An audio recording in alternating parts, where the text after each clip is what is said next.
Hello. Welcome to the Nerdy Folks Podcast, a conversation about the nerdy things we love and the things that matter most. My name is Matthew Seipel Anderson. I'm the host of the show and chaplain to the nerd community. Today I'm joined by my co-host, Katie Seipel Anderson.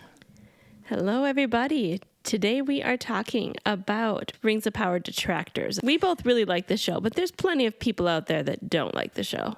But before we get into all that, Katie, I have a question for you. Would you rather have me be an elf or a dwarf or a wizard?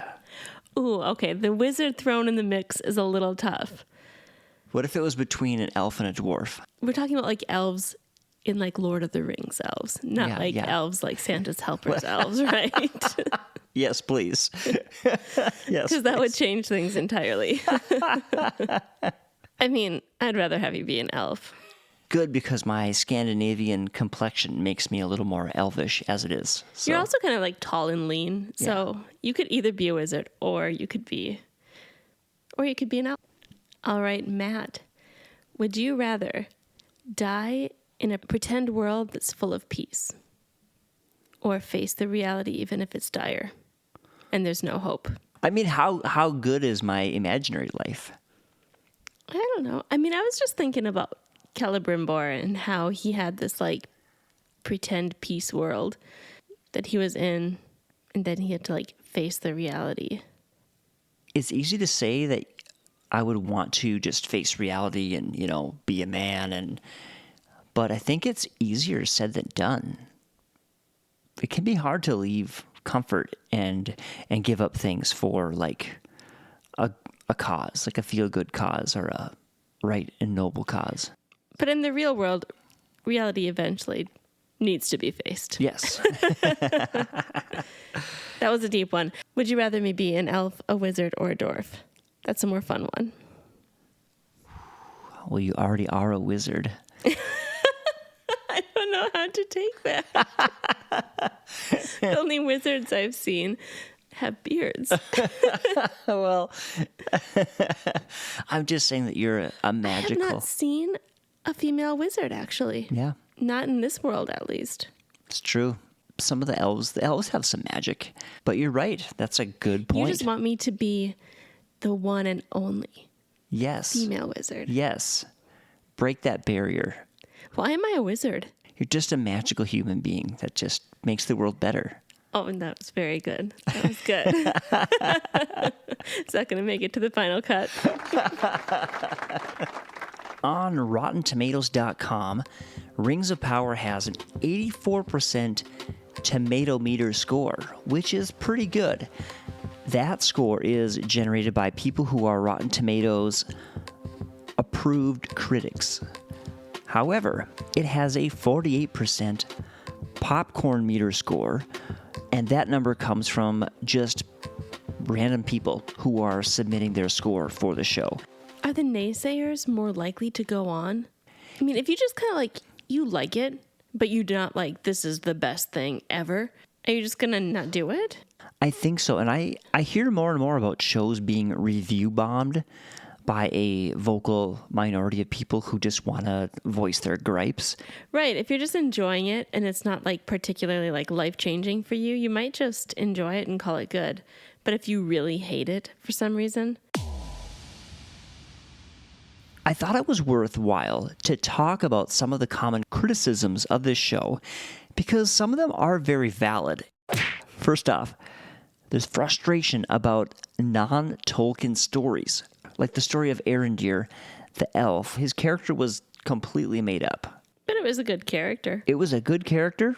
I think it worked to show like the rank and file elves, because a lot of the elf characters in this series are like your high up kind of leaders and things like that. So it kind of gave a different perspective, but there's a lot of material that Tolkien actually wrote that you could use for storylines. Why make one up? It's like, I like his character and I don't really care that they did that, but I can understand the frustration. One of my personal frustrations is them grabbing too many things from Lord of the Rings and bringing them back in time.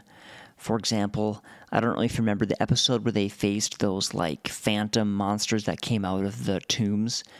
They're called the Barrow-wights. Yep. That's actually a Lord of the Rings story.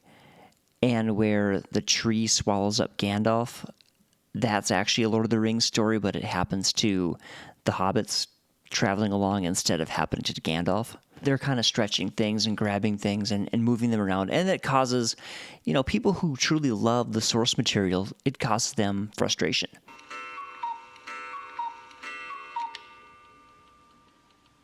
Another frustration I hear is over character portrayals. And this one I actually have some sympathy with the filmmakers for. A frustration would be, for example, showing a character like Sauron, who we know him as the ultimate Dark Lord of bad magic. In Rings of Power, he doesn't start off seeming that menacing. And we're seeing his power grow and his influence grow. I think that's part of what makes him so menacing. He doesn't seem menacing at first, but that's part of like how he hooks people and how he can grow his power and how he can do it, is that he comes off very normal. And then as more and more of him gets revealed, you're like, ooh, whoa. I think it's been kind of cool to think of this Sauron character as sort of this cast off, maybe like a number 2 character or like a servant of this other really powerful godlike character. And now he's starting to see how powerful he can become. And he's growing in his evil. Yeah. I mean, darn. Because you always like people to like grow and develop, and it's always interesting to see character development. But generally, we like to see that with the people who are becoming better and better, not so much with the people who are becoming more and more evil. You know what they need? They need like an inspiring training montage with like some like bumping music. Like a Rocky scenario. Yeah, a Rocky scenario where he's like practicing his evil, like they don't need that, no.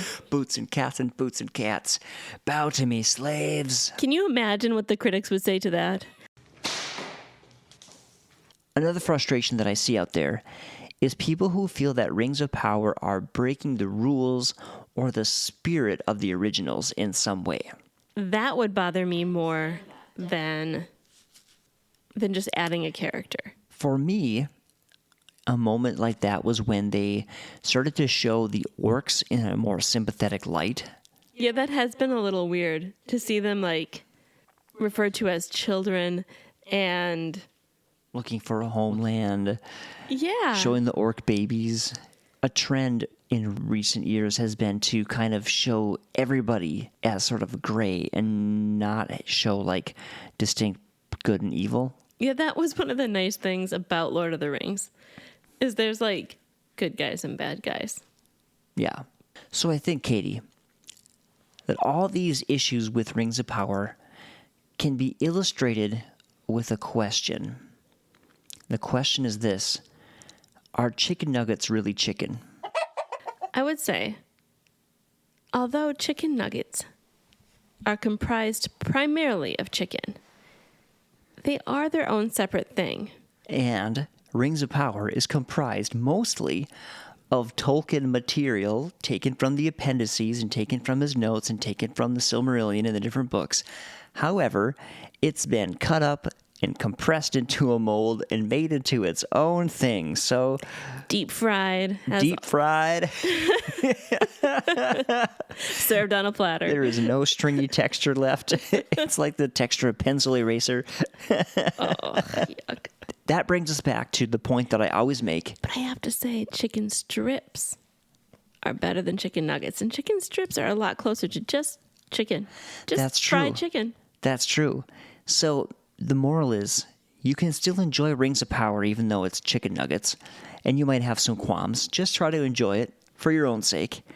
But if you're out there and you're a writer and you're listening to this, and I know you all are, because this show's kind of a big deal, try to make chicken strips.